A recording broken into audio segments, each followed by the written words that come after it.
outplay, whereas Reaper, you know, has a little bit more mobility with the teleport now, but it's a very different sort. Oh, interesting. Okay, so the second winner, actually, they're keeping the Ezar iced combo here, so no frill.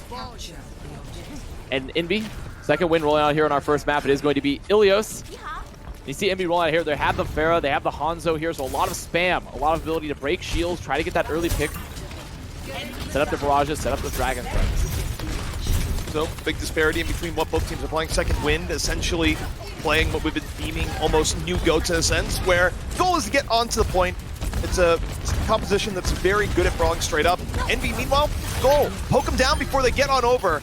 That's where Jar comes into play, and the damage comes in quick on here. Shredlock down immediately. Jar there at the fall through, and again, this is what Envy's trying to do with the Pharah Hanzo setup. Just poke them down before they get onto the point.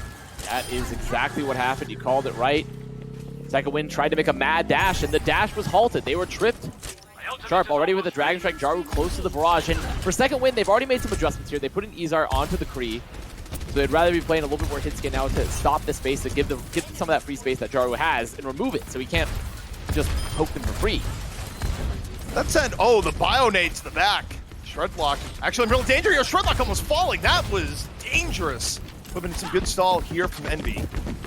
Already good spot. Nano Barrage is up as well. They can look for the Nano Barrage here. This is dangerous for second win.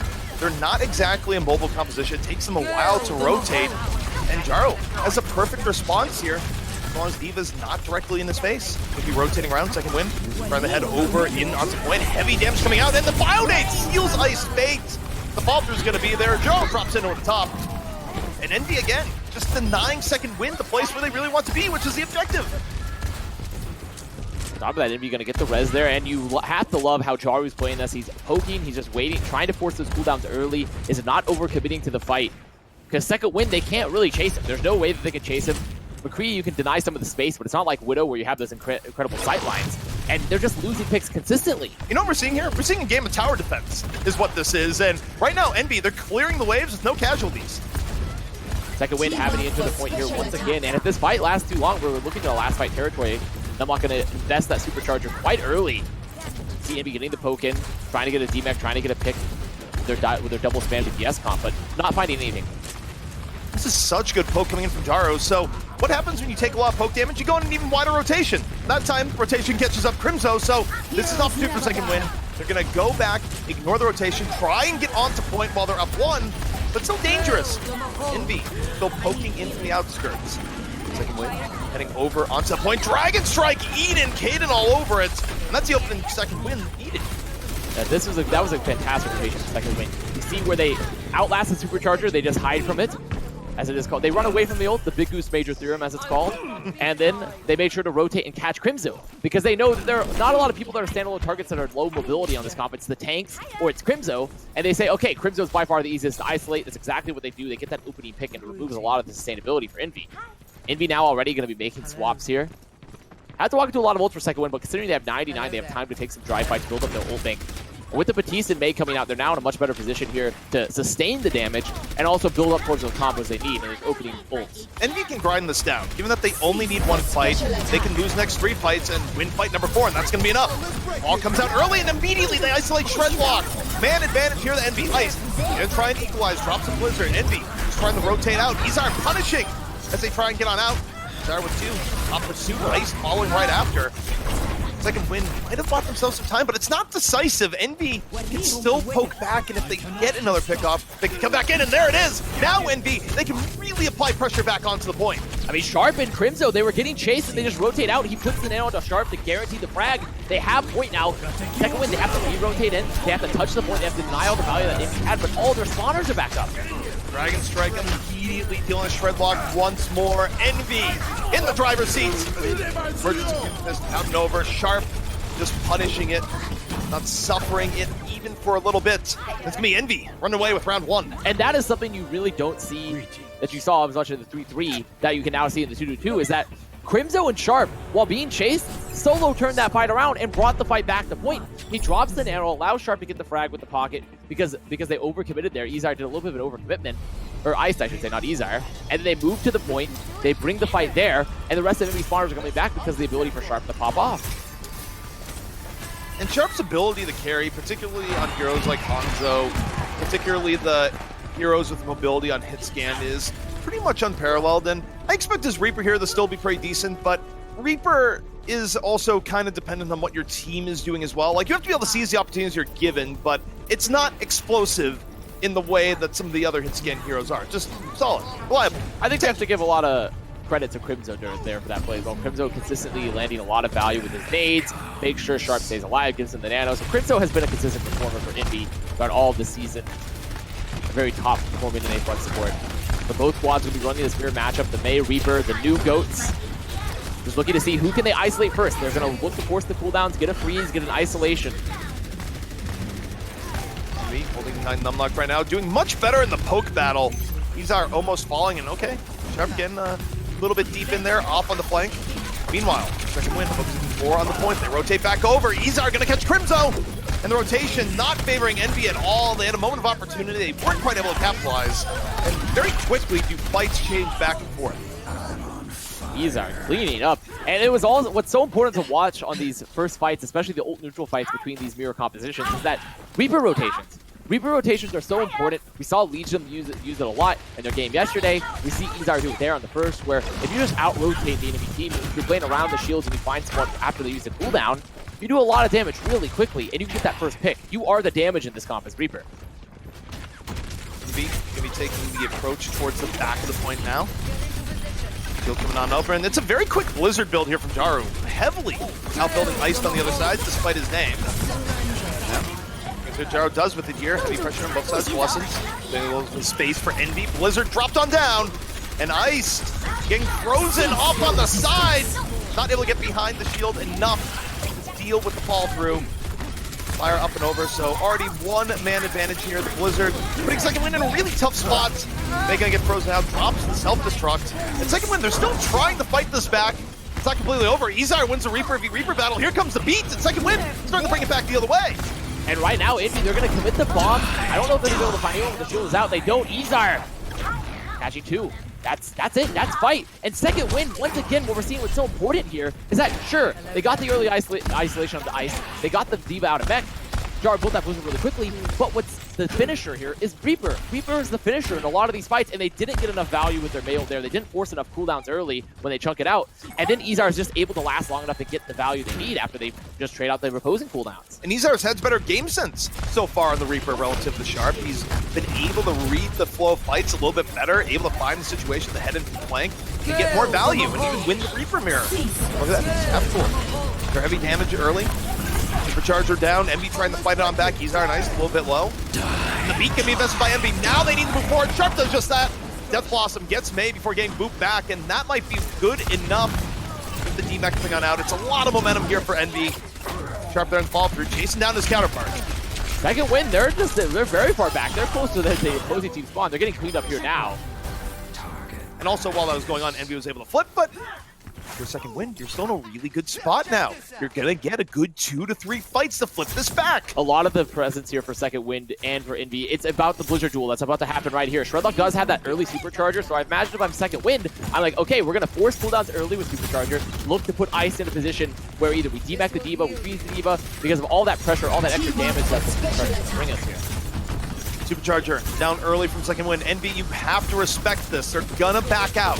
Not necessarily give up the point, but just get out of range of the heavy damage that Supercharger can do. And they're trying to counter retreat. They drop the Blizzard, Iced in hot pursuit. Envy trying to get out of there. They lose half Cool's mech, so already a bit of a casualty.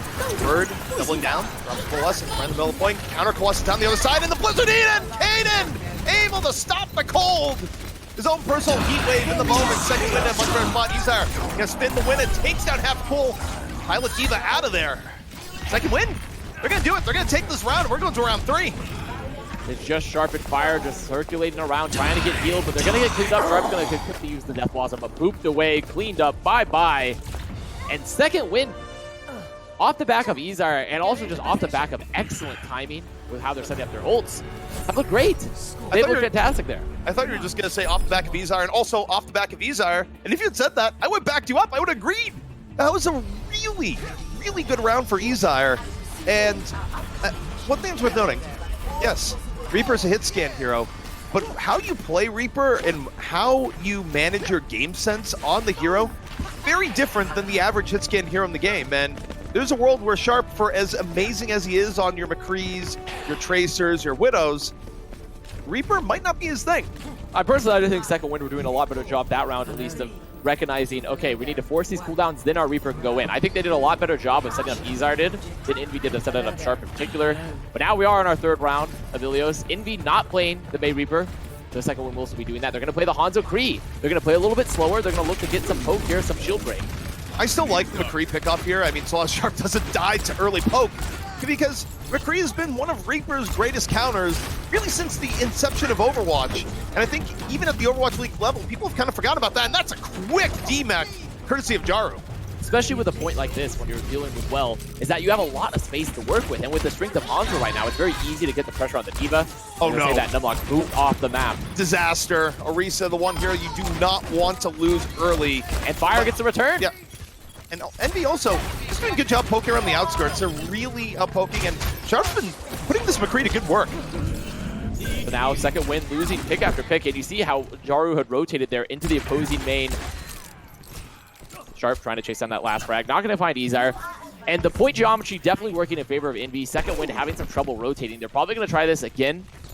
They're currently just looking to out-rotate Envy, but with Fire on the Lucio, that means that Envy could just play Ring Around the Rosie. They can constantly rotate around you, and there's not a lot you can do about it unless you set up a pincer play, unless you have some ults to lock them down. And Reaper also, you have to be careful diving into McCree where, yeah, you can use your shift to deal with Flashbang, but also, then you don't have it for an escape. Even if you time it well. No, the Deadeye caught May. Unexpected, but a big boom to Envy to start things out here. 6 on 5, and as you say, it's time to play Rope-a-Dope. The old boxing strategy. Just keep rotating around. And the problem is that without the May in particular, May is one of the most important ults versus the comp that Envy are running, because since Crypto's not on the Moira, you can lock down the backline a lot easier. But without the May to block the damage, without the May to have that Blizzard up, it's so hard for Second Wind to look for a solid engage. Also, Ezar is just getting chunked. Ezar shows his face and gets plunked twice. Has to shift out. And Sharp has been applying a lot of pressure. Look at this, coming around on the man on the other side. Ice in real danger. Gets the ice block off the time, but what's going on? Jaru, Dragon Strike, other side, sets the tone of the fight.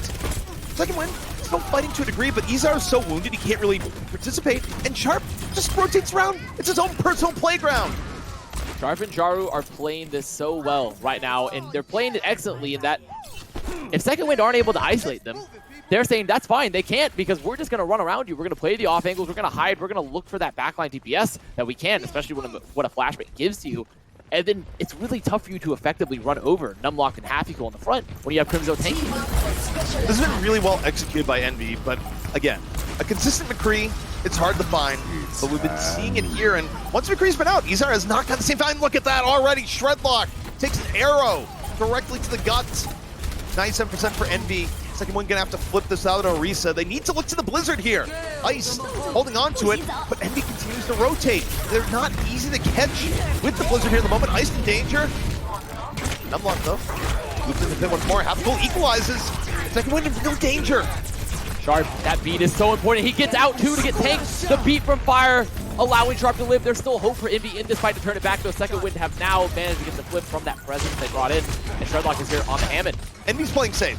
They could have played that a little bit more, but they're just focusing for the one fight here, because that's all they need. The Dragon Fish off the D-Mech. And now here we go. Electric Cowboy. Long as we waited. Moving on in. No fear of Reaper whatsoever with the cleanup set up by the sleep. And Sharp, a masterclass here on McCree. Deadeye finishes the job, and this is gonna be Envy taking map 1. This is the Sharp McCree show. It has been everything giving Sharp the value he needs. And right now it's just total cleanup. This is the map for Envy. There's no way Second Wind brings it back. Sure, they're gonna stagger out here. It might take a little bit, but you see the ult advantage. You see the point position for Envy. Yeah, Ezar goes to down. go for it, but look at this. And that's gonna be it. Envy going, you know what? We remember the annals of Overwatch history. We looked into the ancient tombs. The sacred text. Yeah, we know what was going on there, and you know what we found? A cowboy deals with the trench coat man. And really, for Envy, they had trouble setting up Sharp on the Reaper, because what's so important for Reaper, comparatively when you saw it Second Wind played on Ruins, was that how you get rid of the cooldowns, how you get the freezes on the D.Va, how you isolate targets. But for there, Envy have a very clear idea of how they want to play McCree and Hanzo because they know they can just play the sightlines and rotate around. And so much of their strategy was built around running away from the engage for second wind and making sure Sharp stays alive from the aggression. You saw from that crucial beat on Fire later in the point where Fire gets the beat, gets sped boost out, gets tanked. It was just the pocket Fire show. And Jaru did a great job as well of not requiring that many resources. He was just playing the poker. He was just poking around. He was just kind of random Hanzo. Off one flank, on the other, still a threat all the while. And I think the key difference between the two setups here is what was happening in the poke game, where when you have Reaper Mei versus Reaper Mei, I kind of equate it to an ineffectual slap fight where eventually someone's going to get frozen and falls down, but you can have a really long fight where no one dies. Once you put a McCree into the mix, you now have a situation where if it's played well, you can't just sit there and poke forever. The McCree, it's essentially a Gatling gun that he has right now. And it's going to finish people off very quickly. And what we saw is that you'd see Izar move in, take 2 shots from McCree. Izar goes out. Mei would move in, take 2 shots from McCree. Ice block. Can't explain that. No, can't. I just wanted to bring the reference back. It's I wanted to bring the reference back again. I appreciate it. You've now referenced me. Yeah, we've called back. We've made a call back to that joke. But Envy doing an excellent job all around, despite some struggles initially dealing with the Mei Reaper in the mirror. I think that they did a much better job, and they have a much better grasp overall, playing a little bit of that longer range setup when they're running a Hanzo or a McCree. But it is by no means over. That is only the first map. It was a hotly contested first map at that. And Second Wind had a lot of redeeming qualities. I mean, Kaden, he was making sure to keep the pressure on Jaru on Mei. They clearly knew how they wanted to set up Izar consistently to get value on the Reaper. So I think this could be quite a series. It could, however, that depends if Envy decides, you know what we really want to do? Play Reaper Mei against Reaper Mei again. If I'm the coaching staff of Envy, I'm looking at what happened here and going, no, you stay on the Cowboy. Every time you see Reaper Mei, try running on the McCree. Because I think for this meta right now, I don't think it's something that's really been proven to a science, even at the Overwatch League level, based on how often you see strats shifting. Again, all this comes in cycles, and I feel like running McCree in the way Envy did is one of the true answers to the Reaper-based composition. So, I'm Envy. I keep running with it until they show they can stop it. It's definitely the question of posing once again of like, what is it better to play what is considered the most optimal comp, or is it better to play what you are more comfortable with in general, what you feel like is performing best? But also, we're so early in the meta that really we don't have an optimal comp just yet, I don't think. I think a lot of teams have defaulted to this because it's comfortable. It's easy to play. It's a very similar play style to what you played previously. Also, think about how you play to the strengths of your players, where Sharp, I mean, again, he's really good overall. I'm not saying he has bad positioning, but if I look at what Sharp is fantastic at, he has just unbelievable aim, and Reaper's not a hero that rewards aim to the same degree that a hero like McCree does. You're extracting more value out of Sharp if you can work a decent composition that involves McCree. Pure and simple. Something about the way you phrase extracting value out of Sharp made me think of just like a like an ore mine of some sort, and there are people just like there. You see the Envy management just all around him, just like, we need to get more value. Like, we need to frack. We need to frack Sharp. We need him. We need to get this Swedish boy to get more value for our team here. I mean, they've done just that. His development has been fantastic, and it's been very profitable. The Sharp mine. The Sharp Envy mine. so far. Oh, well, Envy setting up here on the next stage. We're going to see Jaru opening up here on the Pharah. So Envy, when they're running this, I doubt they're going to run the same comp. They might go loose. They might go Batiste in here. It's looking very likely so they put Fire back. No, they're actually going to get the Mercy here, so they can pocket Jaru. But with this comp, it's a Hog. They have the whole Hog. They have the Hog. They have the Rissa. They have the Pharah Mercy. So a lot of shield break for Envy. The second win, they're hoping they can just not lose anyone to pick. That should be their goal. They can play slow, build the Batiste ult, build that Ana ult very quickly. They just can't lose anyone to the sudden burst damage that Envy brings when they're running the Zen. Over the top, it's already pretty nice poke damage. They force out the Immortality field off the first salvo. However, counterfire there for second win. They deal with Crimzo immediately. And now Envy have to take a little bit of heat off the fastball, at least until the res comes out. But Numlock down! Just in the moment, you're not healing Numlock, you're going for the res, you lose your main tank, and now Envy just gotta take a bit of a breather. It is going, if second we keep playing it like the way they're playing, where they're making sure to, they're not afraid. As soon as the halt hook is used, as soon as they're also keeping Kaden looking for those eats on the halt, is that they don't have to play afraid because of all the healing they have. They have the Ana, they have the Batiste, they have Immortality Field, they have a wall to break a lot of these halt hooks and block damage. They don't have to be afraid about trading damage, they just have to be careful about when they're trading damage. Well, Sharp on the Hanzo, on the ground, and this is always the dual threat here, where you focus on the Pharah intuitively here, but if you're looking at the Pharah, well, okay, then you just take down the Pharah, now you can focus on the Hanzo. There's no more dual threat, now it's just Sharp. Fire does get that res though, but Frill, who is now back in, is able to find the pinch onto Fire. Frill getting the Immortality Field though. He's locked out of it though, he's knocked out of the Immortality Field, so huge. That's a really big pick for Half-Cool, and now you're going to see Envy get a lot more aggressive. They're working one up, they're about to have Barrage in the tank, and this is a bit grim here for second win. Now they still have the Dragon Strike, they have Lessard, but Frill's nowhere near the point. That's the power, pick him off early, the Hanzo pick comes on in, and Envy makes the Transcendence. Because the Dragon, they move on forward. Jaro in over the sky, the Barrage is going to be coming out soon. Hook blocked by the shield, but second win, they're in a full retreat, they're just trying to buy a bit of time. Gonna be the Ant Matrix coming down. Halo finding another kill. Halo, he has some impressive mechanics for Lucio Blair. He's making it work right now. Fire's gonna get the res. They're looking to set up the barrage here. He sees the Dragon Strike in the zone. Will they even have to use them? Will they have to use the Dragon Strike in the barrage? Question. Gangrel Shred Block is big now. They don't really have cover from the far. The barrage finally coming on down. It's raining, it's pouring, and Jaro over the top takes down 2. And that's gonna be point A to Envy. A solid first defense though, for second win. But at the end of the day, Envy found those opening picks, HamTornado on the Hog, opening it up, they make it the point, and then it's just a question of when do you have time to put your barrage out there? When do you have time to, when second wind are split, when they've taken a lot of that poke damage, that is when you're hunting. You're looking for blood in the water like a shark as a Pharah. Jaro finds the timing just right. Now Jaro, he's done his duty on fire, now he's swapping, and it's gonna be the Jaru McCree. So this is a little bit of a role reversal between Jaro and Sharp.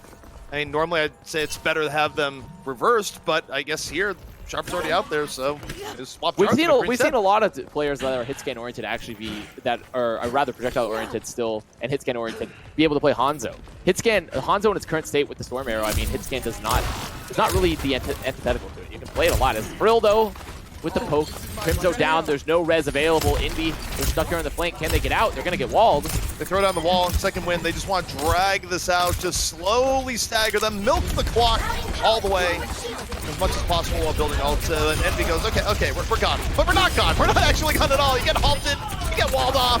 Now we're gone. Now we're gone, but not the way we wanted. We could use our legs to get to the spawn room very much, thank you. Envy playing this Batiste Zen means they're going to be willing to play slower. They have Happy now off the Hog, so they're not looking for halt hooks. They can play that slow game. They know they can trade shield far better than second win when they have both Jaro and McCree and Sharp on the Hanzo. They're going to have that Ant Matrix very soon as well, so they're not afraid of taking these slow fights. Second win need to realize that. They need to see that when Envy are setting up, they can't let them sit there because they have to pure the Ant Matrix and the value the Hanzo brings. Likely going to see a Nano come out, likely look for a bomb engage, something of those. And I think the key theme there is that second win, they need to take the initiative heading to this next fight. Don't let Envy set up, especially with McCree, that can be so incredibly explosive in these situations. And drop the Nano early, direct on the Izar. Izar moving on forward, EMAC already out. Second win, just piling on through. And wait, what? No way! Envy, what are you doing? And okay, Sharp gets the Reaper down, so Envy still thinks this is winnable, and if it is, that's pretty momentous given how they start for second win. Now, Crimzo ends up fighting Dust, the Transcendence long gone, and yeah, our senses were not dulled. That was weird by Envy. It was, I mean, Sharp, he gets a lot of frags still, he's able to get the kills, but the reality is that unless you clean up a lot of the point very quickly after that trance is used, especially while Frill still has Blizzard, the spawn advantages are going to be against you. Spawn advantage are going to be against you, the point presence is going to get against you, and you're still going to have that constant threat of both the DPS ults being up for second win. So the Crimzo may be mistiming that trance there a little bit, over-committing in a fight that probably wasn't winnable for Envy. The problem is for Envy is that they lost a lot of time back on point A. There's only 1:24 left. And as you look to how this is going to break down, they get maybe 2 good attempts left. So at a minimum, they need to get the Blizzard out now, even if they don't win the fight. This should be their goal. Their goal should be to remove Blizzard, remove Supercharger, one of the two. Oh, Dragon Strike Eden. Well, and the Supercharger is going to be used, so they've got at least one out here. Sharp, working on the outskirts. Dumblock takes down his counterpart. But overall, the fight going much more in favor of second win, and more importantly, the Blizzard still in reserve, but hang on. Sharp trying to fight this back, and no, Sharp is not going to go for the 1v4. Doesn't happen. Still, that's what tick. Envy needed. They got the tick. They got more than a tick even, and they got a little bit more than 38%. I mean, they didn't get 2 ticks, but they got a little bit of extra cap time. And on top of that, they removed the supercharger. So they don't have that ult to come in. And without the supercharger for Shredlock available, means it's a little bit harder for Second Wind to put Frill and Izar in those positions to succeed. They don't have that extra damage to force the cooldowns for Envy early because they really want to remove Immortality Field. They want to remove Fortify very quickly for Envy. Affy, if you want to be the hero, eat the Blizzard. He was looking for it there. That's why Matrix, and already no! You don't have to eat the Blizzard if the Mei is dead! Sharp finds Frill. What an enormous pickoff. Envy now. They can rush the point with reckless abandon. They have to worry about it. They read the weather report. There's no cold on the way. They didn't hear the point. They will have that Matrix soon. As well, they don't have Jaru. There is no Jaru. There's no Mei to block a lot of damage. No Mei to freeze. And Izar, he can be still free. All he has to do is live. Post-fight. All he has to do is live. The cold front was delayed and back out over the other way. Sharp though, still around in it, takes down for one more time, but Izar spinning his way back into the fight. Sharp is down, he won't be the hero this time. Second Wind, they're gonna be holding off Envy here and now. Hello there. Despite some of those good pickoffs, despite some of those split pushes for Envy, Second Wind continuing to show that they know, that they really represent, they know how to play this Mei Reaper comp. They feel comfortable on it. Even if it's not peaked, even if it's not at Apex performance, you know, it's not tuned to the max. It is very, very good in terms of their execution of it. They know how to set up their win conditions, and Izar in particular is always capitalizing on them. Personally, I think the weirdest thing about that for Envy, to me, looking at is that Sharp plays a really good Hanzo, and I think his Hanzo is fine. Jaru, though he's had stints in his career where he's been hit scan based on the meta, where, you know, I think he had like an entire season where he was doing Cloth Tracer. Reality is, Sharp is a better hit scan than Jaru. I think if you're going to run the McCree Hanzo, I get there's issues with momentum and otherwise, but I think that potentially goes a lot better for Envy if they just swapped who is on what between Jaru and Sharp.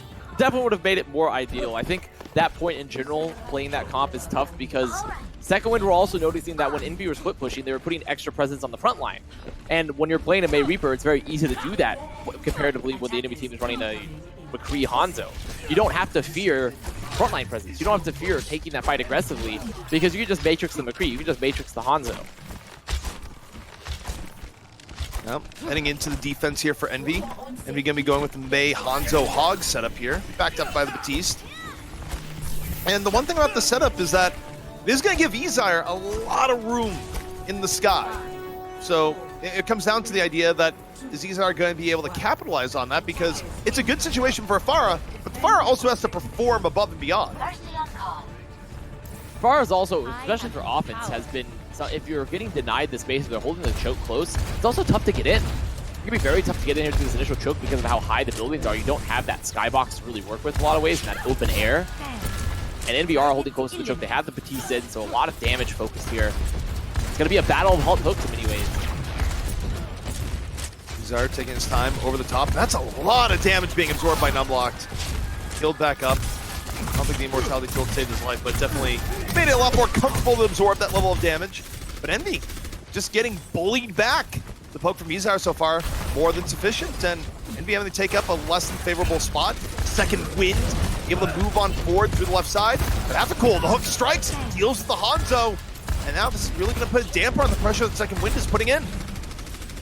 Without the Hanzo, that's a lot less shield break, that's a lot less damage to burn Numlocked or Happy Cool. You see Happy Cool, he's not even looking for halt hooks right now. He's actually just controlling the flanks, trying to deny Izar this angle after Frill's out and make sure there's no res coming. Now he can rotate back to main. Frill being up and another halt hook. Shredlock down, though not to the combo, but rather just the halt. The damage. Alt alone and just fall through from the Hanzo and friends.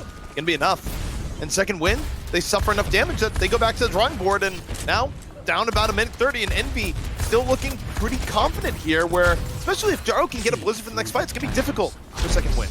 And next time Second Wind are looking into, they can pop that Ant Matrix very early for fire. They can shred the shield. They can set up their halt hook. When you're playing the Pharah Mercy, there's a lot less overall heals for your ground, and you're relying on Izar to get the space, to get a pick, to try to force them back. Heroes never die. Izar is going on to Mirage, doesn't have to worry about Diva on the other side, so this is an ideal situation for Pharah. It's a matter of what Izar is going to be able to do to capitalize on it. And Matrix from Envy at least applying them the fire back in the shield war. Second Wind taking their time, but they should be a little bit more swift here. Minute 50 left, if this fight doesn't go their way, they're gonna be in a bad spot. Izar though, time to make his move. To the back, drops the barrage. Finds Batiste, and the Transcendence still out for Envy. Not necessarily in the right spot, it's already down. However, Sharp firing on back, it's 4-on-4. Sharp continues to fire, but falls the Frill on the other side. Second Wind, they've done enough. Point A is gonna be theirs. Took them a while, but they did get the poke they needed. That barrage, once again, it is the winner. It is the fight winner for Second Wind. If they're not getting alt hooks, the barrage is the opener. They removed that immortality field early. I think Fire probably had using these immortality fields a little bit early and these pokes, but also they're just taking so much damage. There's not a diva to eat that. It's sort of the risk you run when you're not running a diva, and Second Wind just goes Fair Mercy. Second Wind now going to be making a swap. I think they're going to keep Bird for the Zen for one push here, which can have a lot of value because he has Transcendence. If they get a Discord on a target, they rush the Trance very early and Kaden eats the nade. This could be a quick time for Second Wind. Interestingly enough, Jaru going with the defensive Pharah here, not something you see super often on point B Paris, and yet it might not be bad here. There's not a great way for them to deal with this with the competition they're running with. Jaru's going to have a lot of room. For now, Second Wind, they're just focusing on point presence. Remember, Envy did not get a full cap. They don't have much to give. Jaru needs to kind of frag and find it fast because the point presence is so strong here for Second Wind. He's done it though with those 2 kills. This should be the flip, or not rather the flip, but also the defense. Still, they gotta make sure they're on the point at all times. Jaru with cleanup after cleanup, but he's had to expose himself a little bit more. Deal with not being as invincible in the air, as Big Goose would say, just because they gotta keep someone on the point at all times. They did hold it there. Yes. So Second Wind, they made their push, they made their dash, they tried to use the Trance, but I actually think the Fair Mercy versus that particular comp, it's not the worst idea considering that you can't really rush a Fair Mercy when you're playing Mage Reaper. You can't rush them down with the Transcendence, and as long as your Pharah does not die early and builds a barrage or just gets enough damage or a D-Mech, then it's still a pretty good position to be in. And now Second Wind, they swap Bird onto the Moira, they have to come back in, and Envy have built up ults. They have to walk into the Nano Barrage pretty soon. If Envy just focuses the diva here, Kaden just shows up, they put pressure on the Kaden, it frees up Jaru to do pretty much anything he wants from that point forward. So I do think this is a pretty decent game plan right now for Envy, given the arena. Now we're getting into it. Second Wind, we can move on over. Jaru holding on to that barrage. The Dragon, as they're trying to rotate through the Rockets, just decimating them.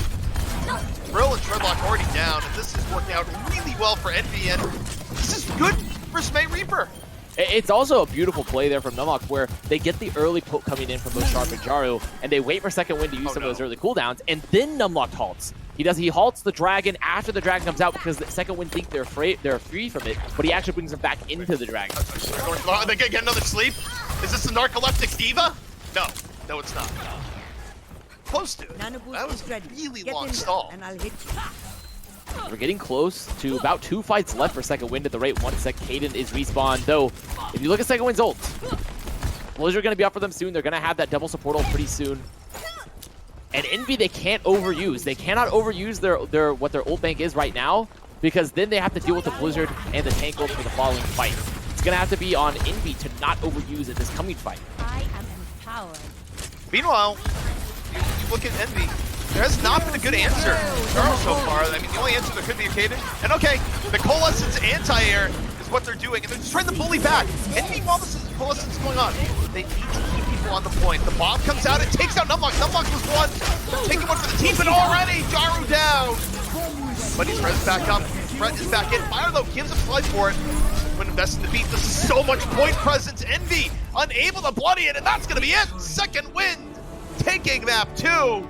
And we got a series on our hands. 1-1 now after Paris. And Second Wind, they played that well. I think that at the end of the day, if you're not getting a lot of value with your Pharah, if you don't get those fast kills in the ult fights with your barrage or set him up the barrage, then you're probably going to lose. And that's what we see for Second Wind, is that the point pressure. The point pressure was so big for them. They open up, they get the space from the bomb and the Coalescence. They use the Coal as a way to just anti-air zone Jaru out.